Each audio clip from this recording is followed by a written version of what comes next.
Welcome to a new deep dive. Today, we're really unpacking something that's becoming incredibly relevant. As AI reshapes pretty much everything, we're tackling the five doors of techno-civilization model. Right. It's less about, what AI does and more about how we as societies might govern it, how it gets integrated. Yeah, exactly. Our deep dive today, it's based on a pretty comprehensive analysis. We're pulling from history, theory, geopolitics, even some hard evidence. Mm-hmm. So our mission is basically to boil this down, give you the key insights from all this material without getting totally lost in the academic jargon, give you a sharp understanding. And it's crucial, isn't it? Because the speed of AI development, Hmm? it's just forcing these huge questions on us. Questions about like technology, state power, how society is organized. It's fundamental stuff. Right. Because AI systems, they're becoming so central to the economy, how we interact, even politics and governing. So understanding these different paths, how tech might merge with power structures. That's not just theory, it's vital for figuring out our future. This model, it gives us a lens, right, to look at these competing ways forward. Each one has different values, different setups, different ideas about who's in charge. It really pushes us past just what can AI do to how will we manage it and, who's actually going to be in control. That's the big one. Okay, so let's try and open these doors then. The model gives us 5 distinct pathways. Let's start with door number 1. Corporate government integration. Okay, first door. This one describes technology and society getting aligned through deep defense partnerships. The source material actually points to alliances like, OpenAI and the U.S. government, that kind of thing. Yeah, and this isn't just like a simple contract. This pathway suggests a future where these big, powerful tech companies become really deeply embedded with state power, particularly in defense, national security, those areas. Okay. But here's the maybe surprising insight from the analysis. Yep. This deep integration, yeah, it can drive efficiency innovation really fast, but it often blurs the lines. Public interest versus private profit. And accountability, it becomes surprisingly tricky to bolt on after the fact. It's not always built in from the start. So transparency becomes an issue. Oversight. Exactly. Big questions arise when national security goals get so tangled up with, well, commercial goals. Supply chain interdependence enabling techno-authoritarian control. Okay, moving on. Door number 2. This shifts from internal partnerships to global supply chains, and it suggests this interdependence could lead to something called techno-authoritarian control. That sounds pretty ominous. It does, yeah. What does that actually mean for, the average person? Is it just about big power politics? Well, it starts there, but it filters down. This pathway basically paints a picture where controlling critical tech supply chains, think advanced chips, AI tools, key hardware, that control isn't just about economic leverage anymore. It becomes a direct way to exert real centralized control over societies. It's like a digital chokehold. Wow. A digital chokehold. Yeah, think about it. A nation controlling core manufacturing could use that power to, say, enforce digital borders or filter information, maybe even dictate what software can run inside other countries. All without, invading or anything? Precisely. No military needed, necessarily. It's subtle, but incredibly powerful. Your tech dependence becomes this huge lever for societal control, way beyond just trade deals. That's a really chilling thought. Centralized techno leadership. Yeah.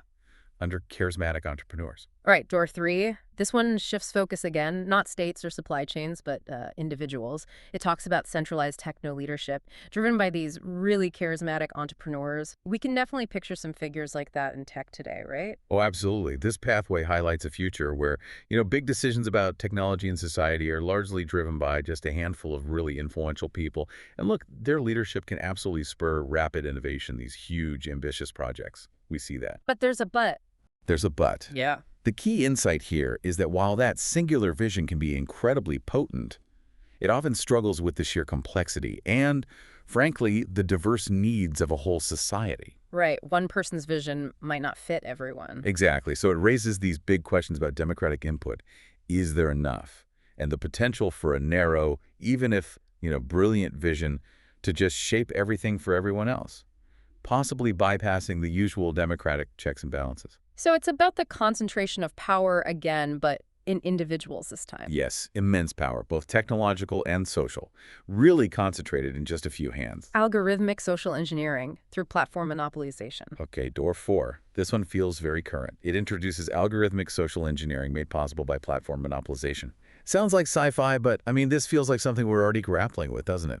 It really does. And what's truly insightful, or maybe worrying about this path, is the subtle power these dominant platforms have. It's not just ads. It's shaping behavior, shaping norms through their algorithms and their, total control over information flow. How does that work exactly, beyond just showing me stuff I might like? Well, think about algorithms subtly tweaking your newsfeed, promoting certain viewpoints, maybe suppressing others, or designing interfaces, the user experience, to nudge you towards specific actions, spending more time on the platform, certain buying habits, maybe even influencing how you feel about political issues. All based on the data they have on us. Exactly. Sophisticated psychological profiling using massive data sets. So when just a few platforms control so much of our communication, our access to knowledge, it raises fundamental questions, right? Okay. About our own agency, freedom of thought, the health of just public conversation. It's influence that's almost invisible, but potentially huge. Incredibly impactful, yeah. Distributed open source development, promoting democratic participation. All right, finally, door number 5. This one seems different. Distributed open source development, promoting democratic participation. This feels like maybe a more hopeful alternative, more decentralized. It definitely presents itself as a counter-narrative, yeah. Yeah. A contrast to those more centralized models we just talked about.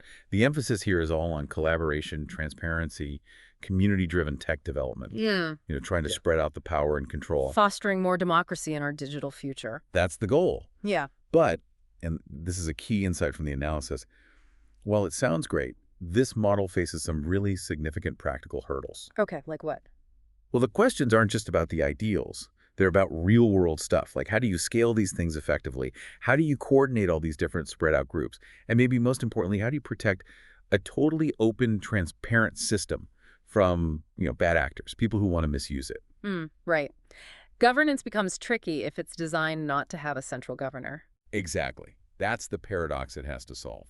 The bigger picture, interactions and implications. So, okay, we've walked through all 5 doors. 5 very different potential futures for AI and society.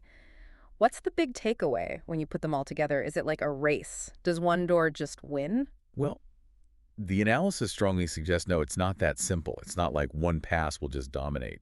Instead, the future of techno-civilization, as the model calls it, is probably going to emerge from these really complex interactions between these 5 approaches. Ah, so they mix and match. Exactly. It's not either. It's a dynamic interplay. Sometimes they'll compete. Sometimes they might even reinforce each other in unexpected ways. Okay, that's interesting. And the crucial insight there is that these pathways aren't totally separate. They can actually co-opt each other. Like you might see an open source project, right? Door 5. Yeah. Get heavily funded and then subtly steered by a big platform monopolist, door 4. Or maybe a corporate government alliance, door 1, uses those supply chain dependencies from door 2. Oh, wow. So it gets really tangled. Very tangled.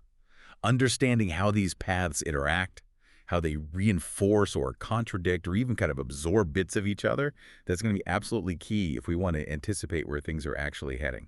Outro. Well, this deep dive into the 5 doors model, Yeah. it really drives home how vital it is for all of us, really, to pay close attention to AI governance. It's clearly not just about the cool new tech or the next big algorithm. It's fundamentally about who gets to shape it and how it gets woven into our lives. Absolutely. And now, as you watch the news, as you see developments happening in AI, you have this framework. You can start to spot things. You can ask, okay, which of these doors does this company seem to be going through? Or this government policy? Or this activist movement? Are they pushing one open, trying to close another? Right, using it as a lens. Exactly. Yeah. So maybe think about it. Which combination of these pathways do you think will gain the most steam? And then take it a step further. What could that specific mix mean for your life, for your community, for, the world around you? It's something to really mull over.